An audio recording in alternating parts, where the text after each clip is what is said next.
आत्मा। बचपन से शहर में रहने वाला मनोज इस साल होली की छुट्टियों में अपने गांव दुर्गापुर वापस आता है, जहां उसे देख पूरा गांव खुशी से झूम उठता है।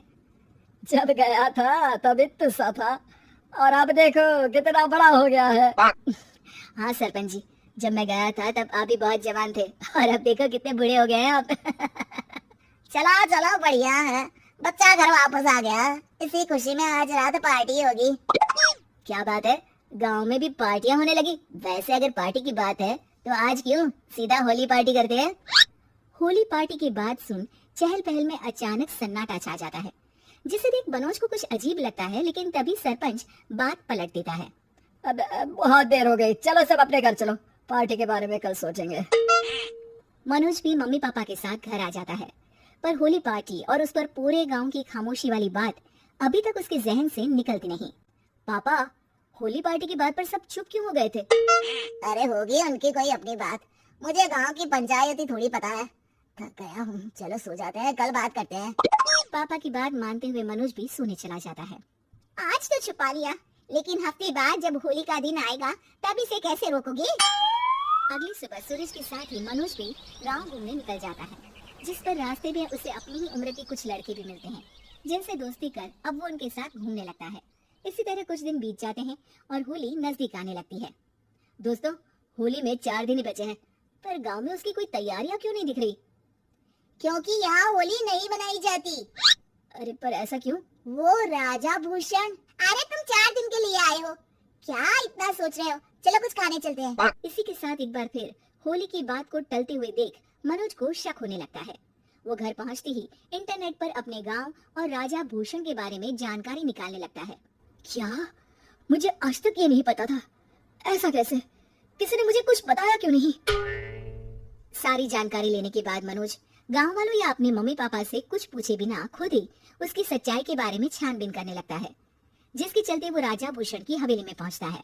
वाह, क्या हवेली है यार! पर क्या यहाँ सच में कोई भूत है?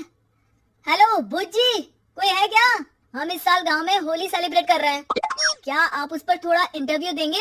मनोज के ऐसा बोलते ही गांव में तूफान उठ जाता है और हवेली में रखी सारी चीजें हिलने लगती है। एक अदृश्य शक्ति मनोज को धक्का देकर हवेली से बाहर निकाल दरवाजा बंद कर लेती है। ये सब देख मनोज हैरान रह जाता है। क्या अभी मुझे हवा ने धक्का देकर बाहर निकाल दिया?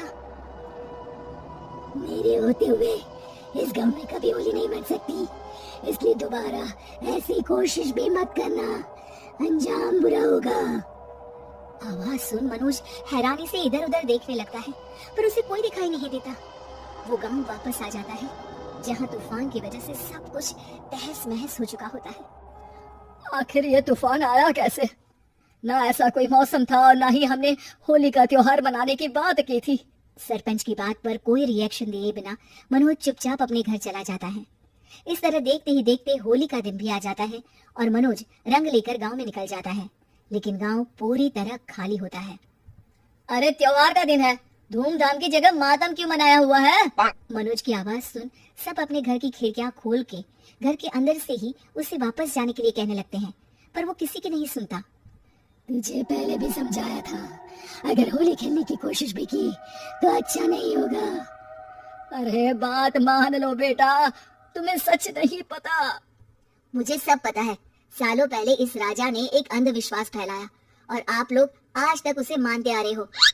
अरे बेटा, जब तुम पैदा भी नहीं हुए थे उससे भी बहुत पहले से इस गांव पर होली का श्राप है। अगर गांव में होली का त्योहार मनाया जाता है तो प्रलय आना पक्की बात होती है। राजा भूषण इस सब में नहीं मानते थे और त्योहार मनाने लगे, जिसके चलते होली वाले ही दिन पहले उनके बेटे की और फिर उनकी मृत्यु हो गई। तभी से गांव की रक्षा के लिए उनकी आत्मा उस हवेली में रह रही है। सबकी बातें सुन मनोज उलझन में पड़ जाता है। सोचना भी मत मनोज, अगर तुमने इस परंपरा को तोड़ने की कोशिश भी की तो उसका परिणाम इस गांव और गांव के लोगों के लिए अच्छा नहीं होगा। मुझे भी यकीन नहीं हो रहा कि आप लोग एक बेतुकी बात को मानकर सालों से रंगों के त्योहार को मातम की तरह मनाते आ रहे हो। मनोज किसी की कोई बात ना मानते हुए पूरे गांव में रंग बिखेर देता है, जिसके तुरंत बाद वहां तूफान के साथ बिजलियां गरजने लगती है। अचानक मौसम में ऐसा बदलाव देख जहां मनोज कंफ्यूजन में आ जाता है, वहीं गांव वाले डर से सहम जाते हैं।